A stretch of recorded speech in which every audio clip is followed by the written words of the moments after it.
माखनलाल चतुर्वेदी का राष्ट्रीय काव्य अतुलनीय और अप्रतिम है। उनके राष्ट्रीय काव्य में एक जीवंतता है। इसका कारण यह है कि ये उस जमाने के कवि हैं जब वातानुकूलित कक्ष में बैठकर उन्होंने काव्य की रचना नहीं की है। आजकल के कवि अपने ड्राइंग रूम में बैठकर और वातानुकूलित कक्ष में बैठकर रचनाएं करते हैं, किंतु इन्होंने जीवन को भोगा है। जो कुछ घटनाएं उनके जीवन में आई है, उन घटनाओं को उन्होंने अपने काव्य में चित्रित किया है।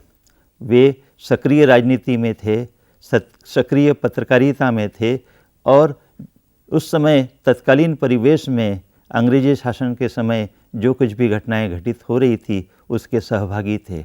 इसलिए जब इन्होंने अपने काव्य का सृजन किया तो उन्हीं भावनाओं को और उन्हीं स्पंदनों को अपने काव्य में स्थान दिया जो उनकी धड़कनों में समाई हुई थी। जब वे जेल जाते थे तो वहाँ पर लिखने के लिए उन्हें कागज नहीं मिलता था। ऐसी स्थिति में वे दीवारों पर अपने नाखूनों से कविता लिखा करते थे, कोयले से कविता लिखा करते थे। और यदि ये दोनों चीज़ भी वहाँ पर किसी तरह से संभव नहीं हो सकती थी तो वे अपने खून से वहाँ पर लिखते थे और इस प्रकार उन्होंने अपने काव्य का सृजन किया है। इसलिए उनका जो काव्य है वह उनकी धड़कनों से, उनके स्पंदनों से, उनकी भावनाओं से, उनके जीवन की घटित घटनाओं से जुड़ा हुआ है और इस कारण उसमें जीवंतता है, एक जिंदापन है और इसी कारण उनका काव्य जो है जनमानस को सीधा छूता है और प्रभावी बनता है। इस दृष्टि से देखा जाए तो माखनलाल चतुर्वेदी का जो काव्य है वह अपने आप में बहुत ही विलक्षण है और आज भी वह अपनी प्रासंगिकता को, आज भी वह अपनी पहचान को और आज भी अपनी पकड़ को बनाए हुए है और विश्व साहित्य में इसीलिए उसका स्थान आज भी बना हुआ है। माखनलाल चतुर्वेदी के अंतर्मन और उस अंतर्मन से प्रसूत राष्ट्रीय काव्य में अनेक विशेषताओं का समावेश हुआ है। ये विशेषताएं उनके जीवन और जगत के विभिन्न पक्षों को हमारे सामने प्रस्तुत करती हैं। ये वे विशेषताएं हैं जिनसे कवि का अंतर्मन, उसकी बुद्धि और उनकी चेतना प्रभावित हुई है और भावनाओं के साथ सम्मिश्र होकर उन्होंने कविता का आकार ग्रहण किया है। उनके काव्य में बलिदान की भावना मिलती है, आध्यात्मिकता का स्वर मिलता है। प्रकृति पर भी उन्होंने रचनाएं लिखी है जिससे प्रकृति का विस्तार उनके काव्य फलक पर हुआ है और उस प्रकृति का मानवीकरण भी हुआ है। इसके साथ ही उनके काव्य में अंतर्राष्ट्रीयता का स्वर मिलता है। राष्ट्र और राष्ट्रीयता दो भिन्न चीज़ें हैं, दो भिन्न तत्व हैं, दो भिन्न भावनाएं हैं, उनका स्वरूप भिन्न है। किंतु स्वतंत्रता के पहले हमारा भारत एक राष्ट्र था और उसके प्रति प्रतिबद्ध माखनलाल चतुर्वेदी ने अपनी रचनाएं लिखी थी। कालांतर में जब हम स्वतंत्र हुए तो यही राष्ट्रीयता अंतर्राष्ट्रीयता में परिवर्तित हो गई थी। उसका प्रभाव उनके काव्य में देखने को मिलता है। इसके अतिरिक्त उनके काव्य में गांधी दर्शन का प्रभाव है।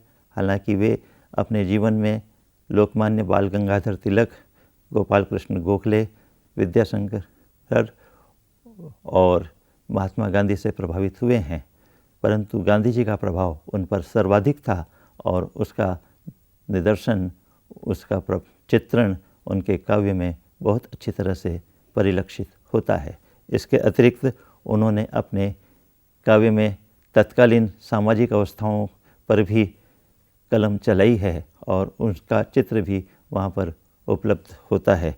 जेल जीवन का चित्रांकन उन्होंने बहुत अच्छी तरह से किया है और उन्होंने अपने काव्य में उद्बोधन भी दिया है, संस्मरण भी दिए हैं और अपने मित्रों को और आदरणीय व्यक्तियों को श्रद्धांजलियाँ भी प्रस्तुत की है। कुल मिलाकर देखा जाए तो माखनलाल चतुर्वेदी का जो काव्य है वह अपने आप में संपूर्ण विषयों को, जो उनके जीवन से जुड़े हुए हैं, जो समाज से जुड़े हुए हैं, जो देश से जुड़े हुए हैं और जो अंतर्राष्ट्रीय स्थितियों और परिवेश से जुड़े हुए हैं, उन सब को उन्होंने अपने काव्य फलक पर समेटा है और यही इनकी राष्ट्रीयता का स्वरूप है। अब हम बलिदान की भावना के ऊपर चर्चा कर रहे हैं। माखनलाल चतुर्वेदी के काव्य का जो मूल स्वर है और उनकी जो राष्ट्रीयता है, उस अंतर्निहित राष्ट्रीयता में उन्होंने जो सबसे महत्वपूर्ण बात महसूस की है वह यह है कि हम जब तक अपने अंतःकरण में बलिदान की भावनाओं को आत्मसात नहीं करते हैं, तब तक हम राष्ट्र के लिए कुछ नहीं कर सकते हैं। हम पराधीन हैं, विदेशी शासक हम पर शासन कर रहा है। ऐसी स्थितियों में यदि हम अपने प्राणों को बचाकर इधर उधर छुपते फिर रहे हैं या अपनी पहचान को छुपाकर इधर उधर घूम रहे हैं, तो हम अपने राष्ट्र को स्वतंत्र करने की दिशा में कैसे आगे बढ़ सकते हैं। यह बलिदान की भावना होना चाहिए प्रत्येक व्यक्ति के अंतर्मन में, जिससे वह अपने देश को आज़ाद करने की दिशा में, अपने देश को स्वतंत्र करने की दिशा में और शत्रुओं से संघर्ष करने की दिशा में आगे बढ़ सके। उनके मन में जो बलिदान की भावना है वह यह है कि वे एक पुष्प की अभिलाषा के माध्यम से अपनी इस सारी भावनाओं को अभिव्यक्त कर रहे हैं। यह कविता जो मैं आप लोगों के सामने रखने जा रहा हूँ, माखनलाल चतुर्वेदी ने इसे लिखा है। आज उस कविता का मूल्य यह है कि वह किसी एक देश की रचना नहीं है, वह किसी एक समय की रचना नहीं है, किसी एक व्यक्ति की रचना नहीं है। उसका जो मूल्य है वह सार्वभौमिक है, सार्वकालिक है, सार्वजनीन है और वह शाश्वत है। सामयिक घटनाओं के प्रभाव में निश्चित ही इस रचना को लिखा गया, किंतु आज उसका मूल्य 100 वर्षों के बीत जाने के बाद भी बना हुआ है। और इस तरह से देखा जाए तो माखनलाल चतुर्वेदी ने जो राष्ट्रीयता की कविताएं लिखी है वे सार्वकालिक हैं, शाश्वत हैं और कभी भी अपनी पहचान को बनाए रखने में समर्थ है। पुष्प की अभिलाषा। चाह नहीं मैं सुरबाला के गहनों में गूथा जाऊं, चाह नहीं मैं सुरबाला के गहनों में गूथा जाऊं, चाह नहीं प्रेमी माला में बिंद प्यारी को ललचाऊं, चाह नहीं सम्राटों के शव पर हे हरि डाला जाऊं, चाह नहीं देवों के सिर पर चढ़ूं भाग्य पर इठलाऊं, मुझे तोड़ लेना बनमाली उस पथ में देना तुम फेंक, मातृभूमि पर शीश चढ़ाने जिस पथ जावे वीर अनेक।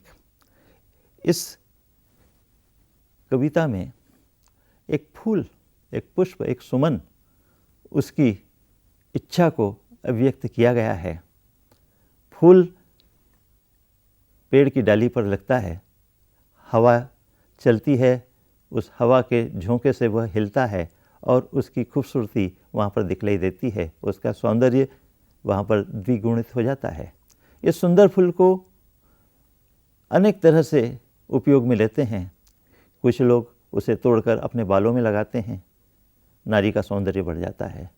कुछ लोग उसे तोड़कर मंदिर पर चढ़ाते हैं, कुछ लोग उसका हार बनाकर सम्राटों पर के गले में डालते हैं। अलग अलग तरीके से इस फूल का उपयोग किया जाता है। तो यहाँ पर फूल अपने अंतर्मन की बात कहता है। वह कहता है कि मेरे मन में इस प्रकार की कोई इच्छा नहीं है कि मैं किसी सुंदरी के बालों में लगूं, मैं किसी सम्राट के गले में हार बनकर रहूं, मैं किसी मंदिर में किसी देवता के चरणों में रहूं। मुझे इस प्रकार की कोई कामना नहीं है। मैं तो यह चाहता हूं कि जिस रास्ते पर देश को आज़ाद करने के लिए बलिपति जा रहे हैं, अपने आप का, अपने प्राणों का उत्सर्ग करने वाले जा रहे हैं, उस रास्ते पर मुझे रख दिया जाए ताकि उनके चरणों का स्पर्श मुझे हो और मैं अपने जीवन को धन्य समझूं। यहाँ पर यह फूल भारत में रहने वाले व्यक्तियों का भी हो सकता है। यह फूल भारत से बाहर किसी भी देश में रहने वाले व्यक्तियों की भावनाओं को भी व्यंजित करता है। उस बलिपति को, उस बलिदान के पथ पर चलने वाले व्यक्ति के अंतर्मन की पुकार को अभिव्यक्त करता है, जो निश्चित ही अपने राष्ट्र को, अपने देश को, अपनी भूमि को, अपनी मातृभूमि को स्वतंत्र कराने की दिशा में आगे बढ़ रहे हैं। यहाँ पर यह बात एक फूल के माध्यम से बतलाई गई है। यह फूल प्रतीक रूप में है, यह फूल एक व्यक्ति के रूप में है। मनुष्य का जो अंतःकरण होता है वह किसी फूल से कम नहीं होता। उसमें जो कोमलता होती है वह उस व्यक्ति के अंतःकरण की कोमलता होती है, उसके आचरण की कोमलता होती है, और इसी तरह से फूल की जो सुवास होती है वह उस व्यक्ति के सद्गुणों की सुवास होती है। एक तरह से देखा जाए तो यह कविता अपने आप में अप्रतिम है, और बलिदान की भावना को जिस तरह से वहाँ पर व्यंजित किया गया है वह न केवल माखनलाल चतुर्वेदी का गौरव बढ़ाती है बल्कि हम सारे भारतीयों का गौरव भी बढ़ाती है। माखनलाल चतुर्वेदी के काव्य में आध्यात्मिकता का स्वर बहुत ही पावन रूप में दिखलाई देता है। माखनलाल चतुर्वेदी का जो राष्ट्रीय काव्य है और उसकी जो राष्ट्रीय भावना है वह भी आध्यात्मिक है। अब यह बात अपने आप में थोड़ी सी विचित्र प्रतीत जरूर होती है, किंतु सच्चाई यही है। माखनलाल चतुर्वेदी का बचपन पारिवारिक संस्कारों में, वैष्णव संस्कारों में हुआ था। उनके अंतर्मन में, उनके घर में जो वैष्णव की गूंज थी वही बाहरी वातावरण में अनुगूंज बनकर परिलक्षित होती है। माखनलाल चतुर्वेदी पर स्वामी रामतीर्थ और रामकृष्ण परमहंस का पूरा प्रभाव था। वे विवेकानंद, एनी बेसेंट और थियोसॉफिकल सोसाइटी से भी प्रभावित थे।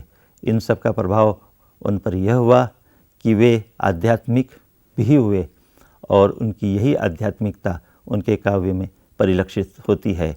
वैसे भारतीय साहित्य में भी संत हुए हैं, उनका प्रभाव भी माखनलाल चतुर्वेदी पर पड़ा है। उदाहरण के लिए कुछ रचनाएं मैं आप लोगों के सामने रख रहा हूँ। सीखचों में घूमता हूँ, चरणों को चूमता हूँ, सोचता हूँ मेरे इष्ट देव पास बैठे हों। यह इष्ट देव कृष्ण के रूप में भी हो सकते हैं, यह इष्ट देव राष्ट्र भी हो सकता है, और ये प्रतीकात्मक भी है, व्यंजना भी है और सच्चाई भी है। इसके अतिरिक्त एक अन्य उदाहरण, मैं पहला पत्थर मंदिर का अनजाना पथ जान रहा हूँ, गढ़ू नियों में अपने कंधों पर मंदिर अनुमान रहा हूँ। यहाँ पर मंदिर जो है वह राष्ट्र की स्वतंत्रता है, और पहला पत्थर जो है वह बलिदानी का सिर है। वह अपना बलिदान करना चाहते हैं, पहला व्यक्ति बलिदान करेगा, उससे दूसरे लोग प्रेरणा प्राप्त करेंगे, और फिर अन्य व्यक्ति उसके पद चिन्हों पर चलते हुए अपने आत्मोत्सर्ग करेंगे। जब तक बलिदान नहीं किया जाएगा इस राष्ट्र का मंदिर, इस राष्ट्र के राष्ट्र जो एक मंदिर के रूप में है वह कहीं भी पूरी तरह से निर्मित नहीं होगा। तो राष्ट्र को स्वतंत्र करना है, उसे एक मंदिर के रूप में स्थापित करना है, तो प्राणोत्सर्ग तो करना ही होगा। यह आध्यात्मिकता का स्वर यहाँ पर बहुत ही सुंदरता से माखनलाल चतुर्वेदी ने अभिव्यक्त किया है। माखनलाल चतुर्वेदी ने प्रकृति को आधार बनाकर अपनी भावनाओं को, और विशेषकर राष्ट्रीय भावनाओं को, बहुत मुखर अभिव्यक्ति प्रदान की है। प्रकृति मनुष्य की बहुत पुरानी सहचर है। प्रकृति के विविध रूप मनुष्य के अंतर्मन में उसकी भावनाओं के विविध रूपों को जगाने के लिए समर्थ है। ऐसी स्थिति में जब कोई कवि अपनी भावनाओं को एक मूर्त रूप प्रदान करना चाहता है, और यदि उसे अपनी बात प्रतीकों के माध्यम से अभिव्यक्त करने की आवश्यकता प्रतीत होती है, तो वह प्रकृति का सहारा लेता है। और यह प्रक्रिया केवल माखनलाल चतुर्वेदी तक सीमित नहीं है, बल्कि इसके पूर्व के अनेक कवियों ने भी प्रकृति को अपने काव्य का आधार बनाया है, और माखनलाल चतुर्वेदी के परवर्ती अनेक कवियों ने भी प्रकृति को माध्यम बनाया है।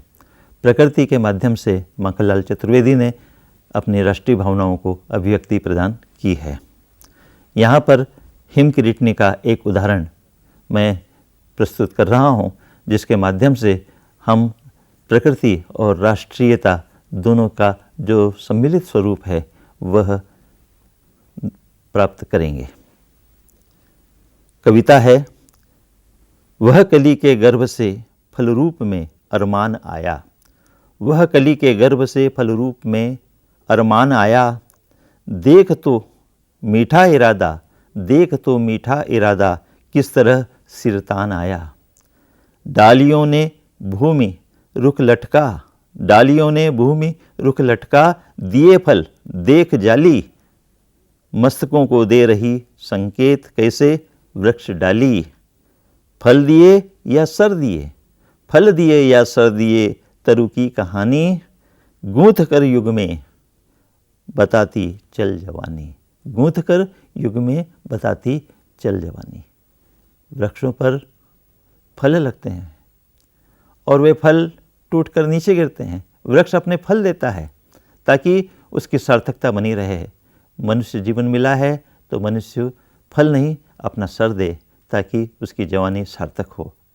जब हम स्वतंत्रता के मार्ग में आगे बढ़ रहे हैं तो हमें वृक्ष की तरह अपने सर का बलिदान करना चाहिए। यही बात इन पंक्तियों से अभिव्यक्त हो रही है और हम देख रहे हैं कि किस तरह से प्रकृति के माध्यम से माखनलाल चतुर्वेदी ने अपनी भावनाओं को अभिव्यक्ति प्रदान की है। इस तरह के अनेक उदाहरण माखनलाल चतुर्वेदी की कविताओं में देखने को मिलते हैं। राष्ट्रीयता का जो स्वरूप परिलक्षित होता है, प्रारंभिक स्थिति में उसमें राजा महाराजाओं की स्तुति का गान होता था, बाद में राज्य की स्तुति का गान होता था, क्योंकि तत्कालीन समय में राज्य ही उनके लिए सर्वोपरि था। अंग्रेज़ों के आने के बाद राज्यों का पतन होता है और पूरा भारतवर्ष एकता के सूत्र में बनता है और उस समय एक पूरे भारत राष्ट्र की कल्पना की गई थी। तो पराधीन जब हम थे उस समय माखनलाल चतुर्वेदी ने जो अपने राष्ट्रीय काव्य का सृजन किया उसमें राष्ट्र की वंदना की और राष्ट्र के लिए ही उन्होंने अपनी भावनाओं को अभिव्यक्त किया। किंतु धीरे धीरे उनकी दृष्टि भारत से बाहर निकली और एशिया तक पहुंची और उसके बाद फिर परवर्ती रचनाओं में जब हम स्वतंत्र हो गए तो यह भावना उनकी जो राष्ट्र की थी वह अंतर्राष्ट्रीय स्तर तक पहुंची और उन्होंने संपूर्ण विश्व को ही एक राष्ट्र के रूप में स्वीकार किया।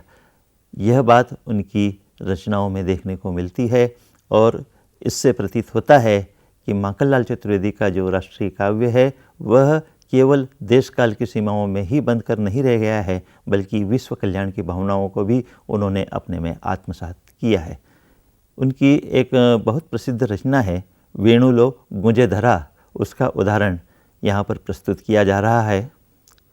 वेणु लो गूंजे धरा मेरे सलोने श्याम, वेणु लो गूंजे धरा मेरे सलोने श्याम, एशिया की गोपियों ने वेणी बांधी है, एशिया की गोपियों ने वेणी बांधी है, गूंजते हो गान घिरते हो अमित अमिधान, तारकों सी नृत्य ने बारात साधी है।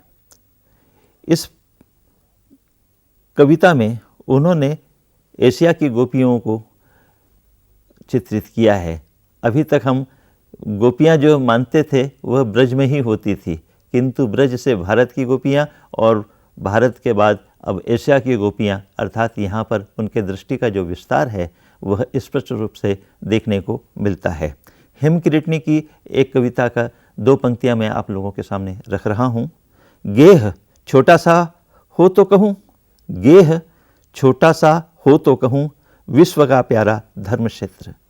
यहाँ पर उन्होंने मेरा घर यदि छोटा सा हो तो कहूँ, मेरा तो घर जो है वह छोटा सा नहीं पूरे विश्व का ही है। तो विश्व को यहाँ पर लिया है, अर्थात अंतर्राष्ट्रीयता का जो स्वर है वह उनकी रचनाओं में देखने को मिलता है। यह उनकी दृष्टि की व्यापकता है जो स्तुत्य है।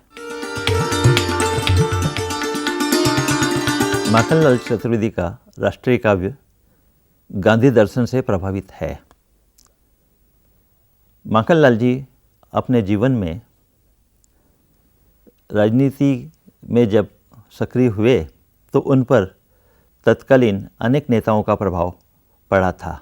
उनमें लाला लाजपत राय, बाल गंगाधर तिलक, विपिन चंद्र पाल और गोपाल कृष्ण गोखले का नाम विशेष रूप से लिया जा सकता है। किंतु इन सब के बाद में जब माखनलाल जी का संपर्क महात्मा गांधी से हुआ तो वे गांधी जी के दर्शन से बहुत प्रभावित हुए और उन्होंने अपनी रचनाओं में गांधी जी के सिद्धांतों को स्थान दिया। वे गांधी जी के साथ रहते थे और गांधी जी के अनेक कार्यक्रमों के बारे में उन्हें जानकारी रहती थी। उन्होंने देखा कि गांधी जी चरखा चलाते थे। चरखा चलाते हुए सूत के तारों को वे इस तरह से लोगों के सामने रखते थे जैसे वे सूत के तार नहीं हो बल्कि भारत की जनता के अंतर्मन के तार हों, और उन तारों को जोड़ने का प्रयत्न महात्मा गांधी ने चरखे के माध्यम से किया, तकली के माध्यम से किया। ये छोटी छोटी बातें थी। छुआछूत के बारे में महात्मा गांधी का जो दृष्टिकोण था उससे भी माखनलाल जी बहुत प्रभावित थे और उन्होंने छुआछूत को हटाने का संकल्प भी लिया था। एक ब्राह्मण परिवार में होने के बावजूद उन्होंने गांधी जी के इन सिद्धांतों को अच्छी तरह से अपनाया था और सत्याग्रह, अहिंसक आंदोलन और इस तरह से जितने भी कार्य महात्मा गांधी ने राजनीति में अंग्रेज़ों को भारत से हटाने के लिए किए थे, उस आंदोलन में महात्मा गांधी के साथ माखनलाल जी रहे और केवल सक्रिय नहीं रहे बल्कि उनके काव्य में भी महात्मा गांधी के इन कार्यों का बहुत सुंदरता से वर्णन होता है। मैं यहाँ पर एक उदाहरण मरण ज्वार से दे रहा हूँ। तू कपास के तार तार में अपनापन जब बोता, महात्मा गांधी के लिए ये पंक्तियाँ कही गई हैं। तू कपास के तार तार में अपनापन जब बोता, राष्ट्र हृदय के तार तार पर वह प्रतिबिंबित होता। तू कपास के तार तार में अपनापन जब बोता, राष्ट्र हृदय के तार तार पर वह प्रतिबिंबित होता। झोपड़ियों का रुदन बदल देता तू मुस्कुराहट में, झोपड़ियों का रुदन तू बदल देता मुस्कुराहट में। करती है श्रृंगार क्रांति इस उलट पुलट में, करती है श्रृंगार क्रांति इस उलट पुलट में। मरण ज्वार में गांधी जी के ऊपर लिखी गई यह कविता अपने आप में बहुत सटीक है, अर्थपूर्ण है और प्रभावी है। इसी तरह से उन्होंने एक और छोटी सी कविता लिखी है, वह भी मरण ज्वार से है। हिंसा और घृणा दोनों ही है मेरे मजहब में पाप, हिंसा और घृणा दोनों ही है मेरे मजहब में पाप। दोनों मेरे साथ नहीं हैं होते करता पश्चाताप। यहाँ पर हिंसा और घृणा से महात्मा गांधी दूर रहते थे और यही भावना माखनलाल चतुर्वेदी के अंतर्मन में भी है। इस तरह से हम यहाँ पर देख रहे हैं और उनकी कविताओं का आकलन कर रहे हैं। इससे प्रतीत होता है कि गांधी जी का प्रभाव माखनलाल चतुर्वेदी के काव्य पर और उनके जीवन पर दोनों था और इस दृष्टि से महात्मा गांधी चूँकि अपने युग के एक अप्रतिम पुरुष थे, उनका जो युग था तब का युग नहीं था, आज भी गांधी जी की प्रासंगिकता बनी हुई है। इसी तरह से माखनलाल चतुर्वेदी के राष्ट्रीय काव्य की प्रासंगिकता भी आज बनी हुई है। आज के इस कार्यक्रम में हमने माखनलाल चतुर्वेदी के काव्य में राष्ट्रीयता और उस राष्ट्रीयता की कुछ विशेषताओं पर विचार किया। ये विशेषताएं थी बलिदान की भावना, आध्यात्मिकता में आश्रय, प्रकृति पर विस्तार, अंतर्राष्ट्रीयता का स्वर और माखनलाल चतुर्वेदी के काव्य में गांधी दर्शन का प्रभाव। अगले कार्यक्रम में हम माखनलाल चतुर्वेदी के काव्य में जो राष्ट्रीयता है उस पर कुछ अन्य विशेषताओं की चर्चा करेंगे, जैसे समसामयिक राजनीति का प्रभाव, सामाजिक अवस्था के संकेत, जेल जीवन का चित्रांकन, उद्बोधन और माखनलाल चतुर्वेदी के जीवन में आए हुए अनेक व्यक्तियों के संस्मरण और श्रद्धांजलियाँ।